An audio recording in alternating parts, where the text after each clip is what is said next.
ശ്രീ അദ്വൈത ഗദാധര ശ്രീവാസാദി ഗൗരഭക്തവൃന്ദ. ഹരേ കൃഷ്ണ കൃഷ്ണ കൃഷ്ണ ഹരേ ഹരേ, ഹരേ രാമ രാമ രാമ ഹരേ ഹരേ. ഓം നമോ ഭഗവതേ വാസുദേവായ, ഓം നമോ ഭഗവതേ വാസുദേവായ, ഓം നമോ ഭഗവതേ വാസുദേവായ. നിഗമകൽപതരോർഗളിതം ഫലം ചുഗമുഖാമൃതദ്രവ സംയുതം പിബത ഭാഗവതം രസമാലയം മുഹുരഹോ രസികാ ഭുവി ഭാവുകാഃ. നാരായണം നമസ്കൃത്യം നരം ചൈവ നരോത്തമം ദേവീം സരസ്വതീം വ്യാസം തതോ ജയം മുദീരയേത്. നഷ്ടപ്രായേഷു ഭദ്രേഷു നിത്യം ഭാഗവത സേവയാ ഭഗവതി ഉത്തമശ്ലോകേ ഭക്തിർഭവതി നൈഷ്ഠികീം. കൃഷ്ണായ വാസുദേവായ ദേവകീനന്ദനായ ച നന്ദഗോപകുമാരായ ഗോവിന്ദായ നമോ നമഃ. കൃഷ്ണ ശ്രീമദ് ഭാഗവതം ചതുർത്ഥ സ്കന്ധം, പുരഞ്ജന രാജാവിന്റെ സവിശേഷതകളുടെ വിവരണം, അധ്യായം 25, ശ്ലോകം 38 മുതൽ 42 വരെ വായിക്കാം. കം നൂ ത്വദന്യം രമയേ ഹ്യരതിജ്ഞഗോവിദം അസംബരായാഭിമുഖാശ്വസ്തനവിദം പശും ധർമ്മോ ഹ്യത്രാർത്ഥകാമൗ ച പ്രജാനന്ദോമൃതം യശഃ ലോകാവിശോകാ വിരജ യാന്ന കേവലിനോ വിദുഃ. പിതൃദേവർഷിമർത്യാനാം ഭൂതാനാമാത്മനശ്ചഃ ക്ഷേമ്യം വദന്തി ശരണം ഭവേസ്മിൻ യദ്ഗൃഹാശ്രമഃ. കാനാമവീരവിഖ്യാതം വദാന്യം പ്രിയദർശനം ന വൃണീത പ്രിയം പ്രാപ്തം മാതൃശീ ത്വാദൃശം പതിം. കസ്യാമനസ്തേ ഭുവി ഭോഗി ഭോഗയോ സ്ത്രിയാനസജ്ജേദ്ഭുജയോർമഹാഭുജ യോ നാഥവർഗാതിമലം കൃണോദ്ധത സ്മിതാവലോകേന ചരത്യപോഹിതം. വിവർത്തനം വായിച്ചോളൂ. ഹരേ കൃഷ്ണ പ്രഭുജി. രമാഭായി മാതാജി വായിച്ചു. ഓം നമോ ഭഗവതേ വാസുദേവായ, ഓം നമോ ഭഗവതേ വാസുദേവായ, ഓം നമോ ഭഗവതേ വാസുദേവായ. ശ്രീമദ് ഭാഗവതം സ്കന്ധം 4, അധ്യായം 25, ശ്ലോകം 38. പുരഞ്ജന രാജാവിന്റെ സവിശേഷതകളുടെ വിവരണം. ശ്ലോകം 38. കം നൂ ത്വദന്യം രമയേ ഹ്യരതിജ്ഞകോവിദം അസംബരായാഭിമുഖം അശ്വസ്തനവിധം പശും. ലൈംഗികതയിൽ നൈപുണ്യവും ജീവിക്കുമ്പോഴോ അല്ലെങ്കിൽ മരണാനന്തരമോ ജീവിതം എങ്ങനെ ആസ്വദിക്കണമെന്ന് അറിയാൻ കഴിവില്ലാത്തവരുമായ അന്യരോട് ഞാൻ എങ്ങനെ സംയോജനം പ്രതീക്ഷിക്കും?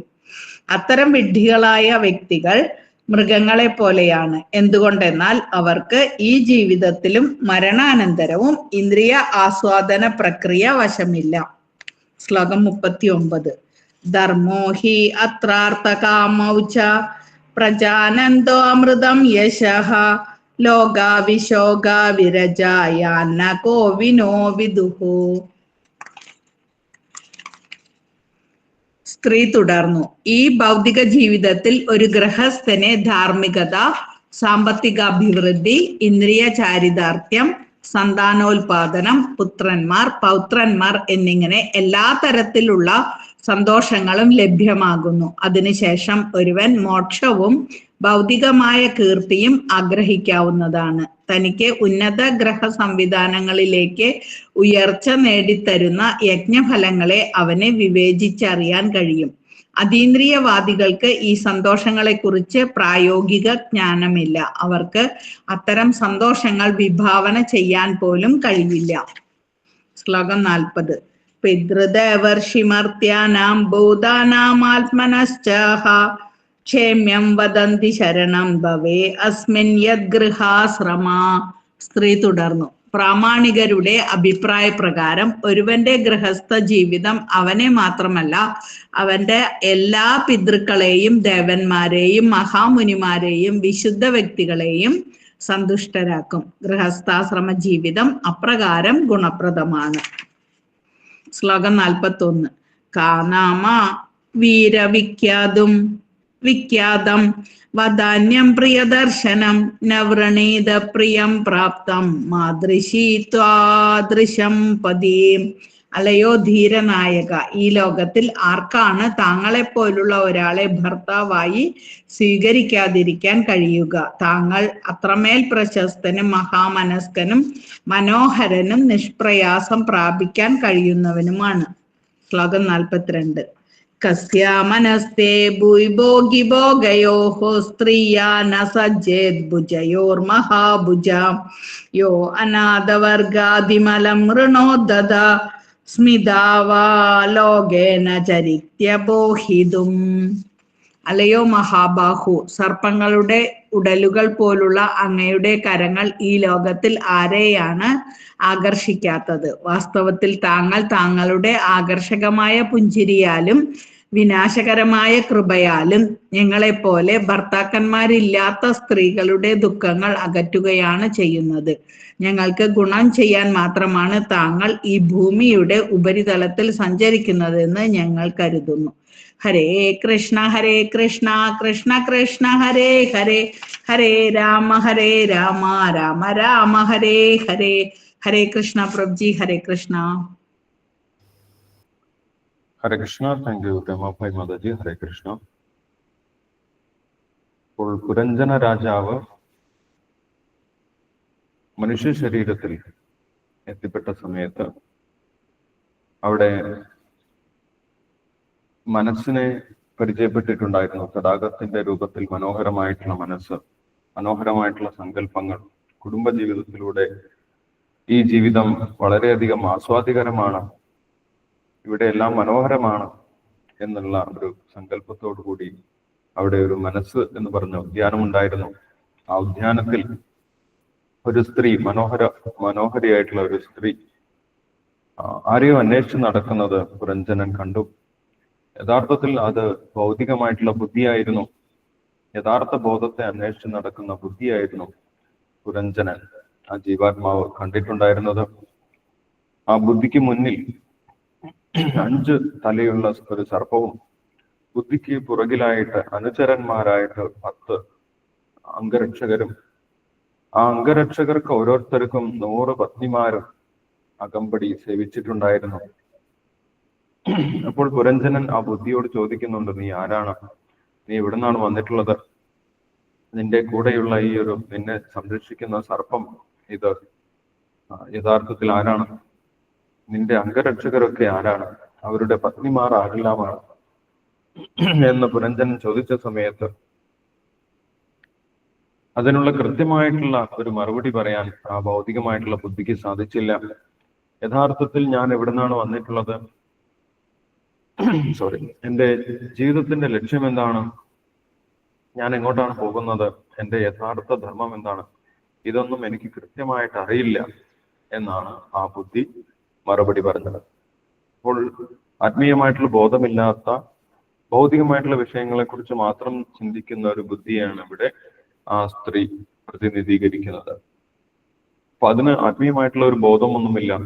ഞാൻ എവിടെ നിന്നാണ് വന്നിട്ടുള്ളത്, ഞാൻ എങ്ങോട്ടാണ് പോകേണ്ടത്, എന്താണ് എൻ്റെ ഇവിടെയുള്ള ധർമ്മം, ഇതിനെ കുറിച്ചൊന്നും ചിന്തിക്കാതെ ഇന്ദ്രിയ സംതൃപ്തിയെ കുറിച്ച് മാത്രമാണ് ഭൗതികമായിട്ടുള്ള ആ ബുദ്ധി ചിന്തിച്ചിരുന്നത്. അതുകൊണ്ട് തന്നെ കുറിച്ചുള്ള അറിവ് അതിന് ഇല്ലായിരുന്നു. യഥാർത്ഥത്തിൽ ബുദ്ധി കൊണ്ടാണ് ഈ കാര്യങ്ങളെല്ലാം അറിയേണ്ടത്. പക്ഷെ അലസമായിട്ടുള്ള ആ ബുദ്ധിക്ക് അതൊന്നും അറിയില്ലായിരുന്നു.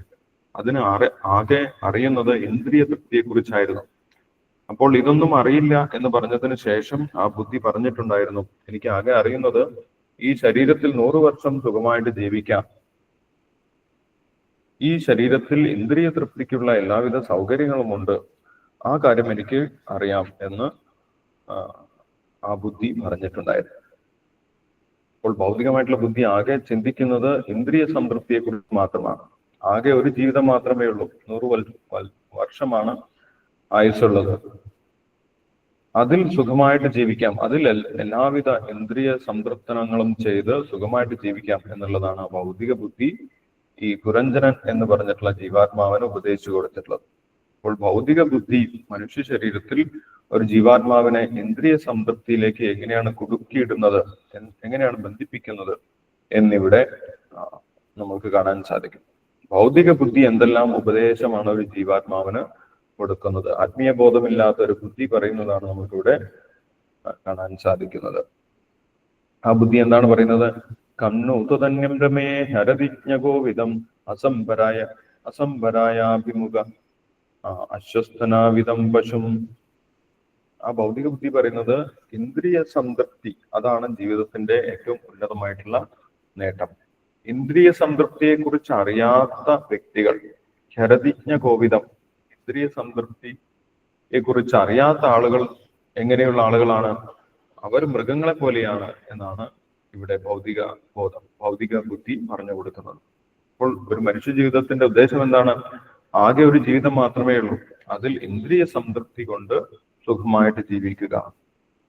ഇന്ദ്രിയങ്ങളെ നിയന്ത്രിക്കാൻ ശ്രമിക്കുന്നവരും ഇന്ദ്രിയ പ്രീതിയിൽ താല്പര്യമില്ലാത്തവരും ആരെ പോലെയാണ് എന്നാണ് പറയുന്നത്? അവർ പശുവിനെ പോലെയാണ്, അവർ മൃഗങ്ങളെ പോലെയാണ്, അവർക്കൊന്നും യഥാർത്ഥത്തിൽ അറിയില്ല എന്നാണ് ഈ ബുദ്ധി പറയുന്നത്. അപ്പൊ ഭൗതിക ബോധമുള്ള ആളുകൾ എങ്ങനെയാണ് ചിന്തിക്കുന്നത്? ആത്മീയമായിട്ട് ഉയരുന്നതിന് വേണ്ടി ഇന്ദ്രിയങ്ങളെ നിയന്ത്രിക്കാൻ ശ്രമിക്കുന്നത് ആറിവില്ലാത്തവരാണ്. അവർക്ക് എങ്ങനെയാണ് ജീവിതത്തിനെ ആസ്വദിക്കേണ്ടത് എന്നൊന്നും അറിയില്ല. അവരെ വെറുപ്പോട് കൂടിയിട്ടാണ് ഈ ഭൗതിക ബുദ്ധി കാണുന്നത്. അവർക്ക് യഥാർത്ഥത്തിൽ അറിവില്ല എന്നാണ് ഇവിടെ പറയുന്നത്. പിന്നീട് പറയുന്നു,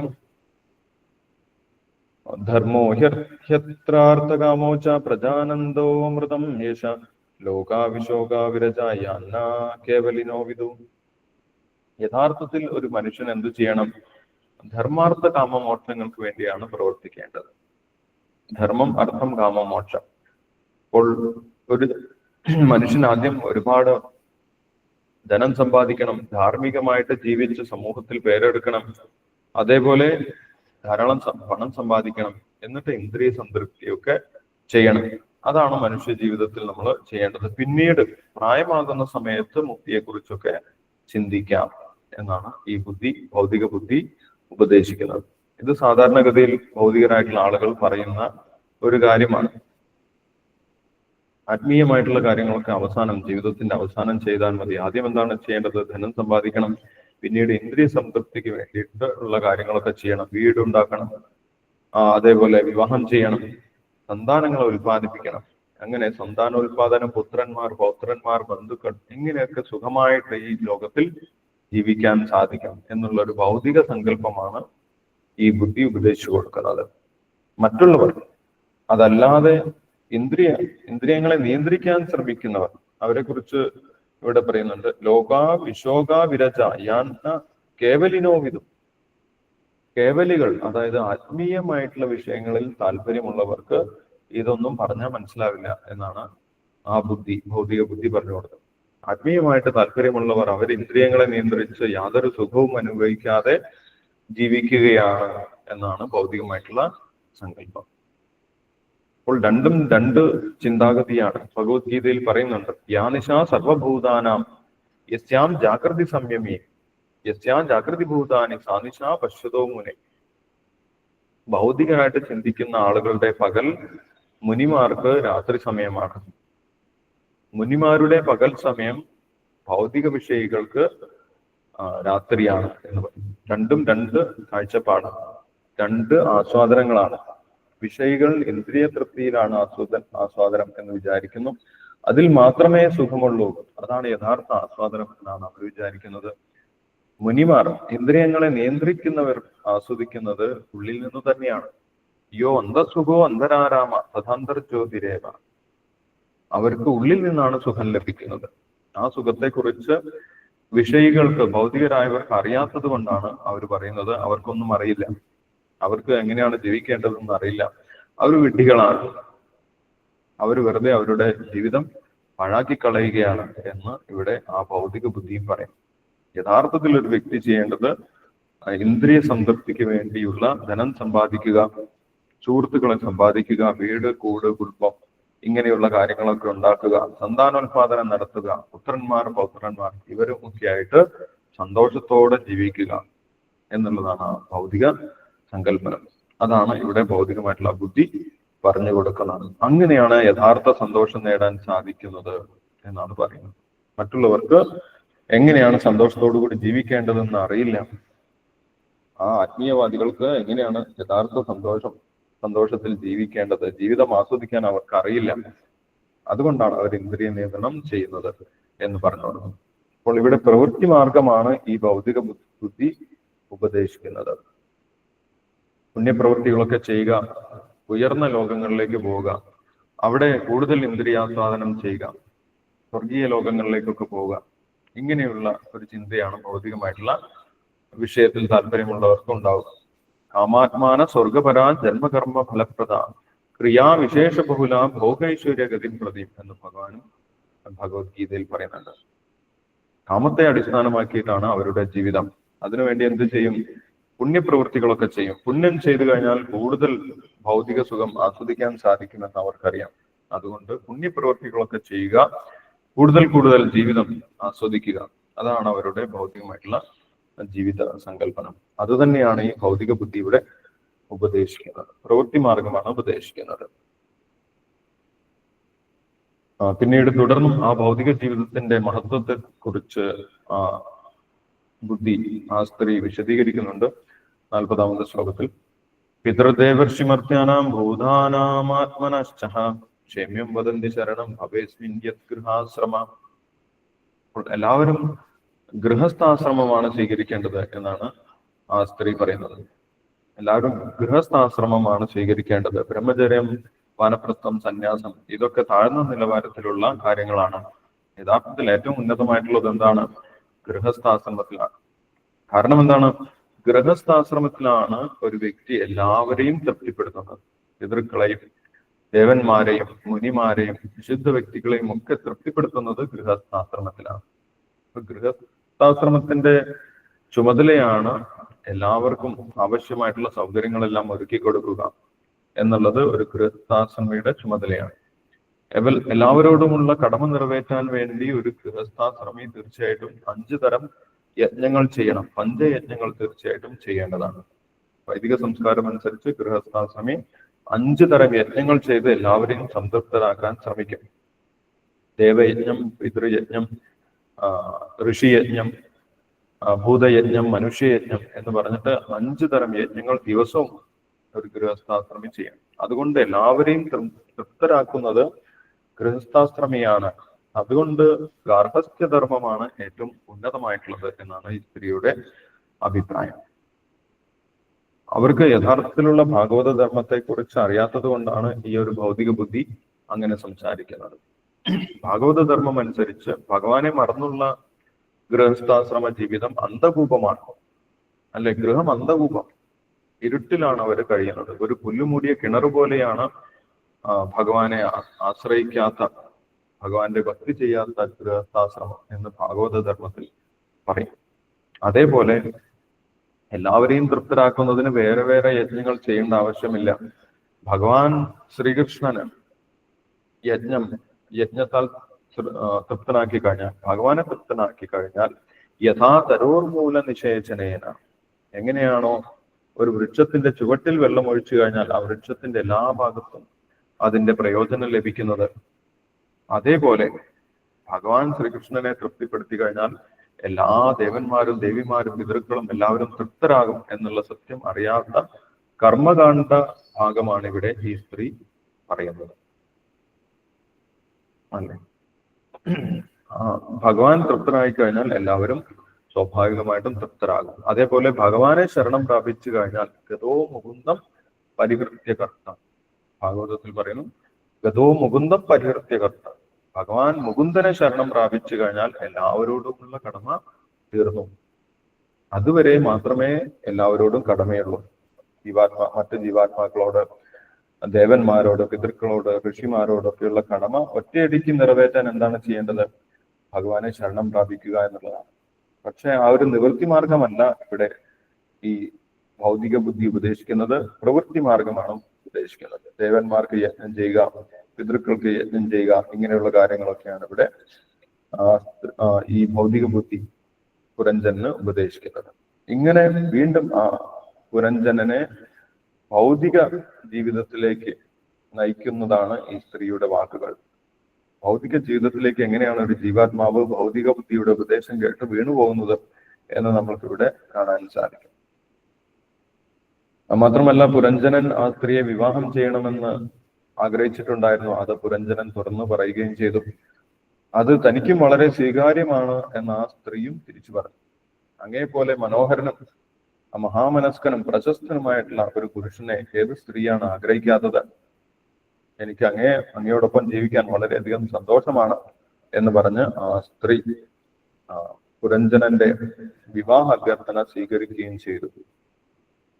അങ്ങനെ അവർ 100 വർഷം ദാമ്പത്യ ജീവിതത്തിൽ ഏർപ്പെട്ടു എന്നാണ് പറയുന്നത്. അപ്പോൾ ഇത് യഥാർത്ഥത്തിൽ എന്താണ്?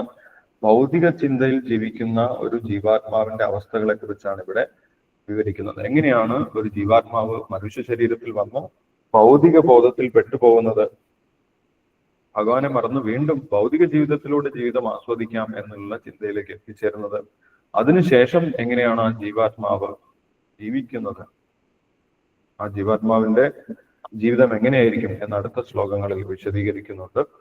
നാരദ മഹർഷി പ്രാചീന ബർഹിഷത്തിന് അത് വിശദമായിട്ട് പറഞ്ഞു കൊടുക്കുന്നുണ്ട്. എന്തെല്ലാം പ്രവർത്തനങ്ങളാണ് അവർ ചെയ്തിട്ടുള്ളത് എന്ന് വിശദമായിട്ട് പറയുന്നുണ്ട്. അത് നമ്മൾക്ക് അടുത്ത ദിവസങ്ങളിൽ നോക്കാം. ഇപ്പൊ നമ്മൾക്ക് നാമജപം തുടരാം. ഹരേ കൃഷ്ണ. ഹരേ കൃഷ്ണ. നിർമ്മല മാതാജി ഉണ്ടോ? ഹരേ കൃഷ്ണ മാതാജി. ഹരേ കൃഷ്ണ. മാതാജി. ജയ ശ്രീകൃഷ്ണ ചൈതന്യ പ്രഭു നിത്യാനന്ദ ശ്രീ അദ്വൈത ഗദാധര ശ്രീ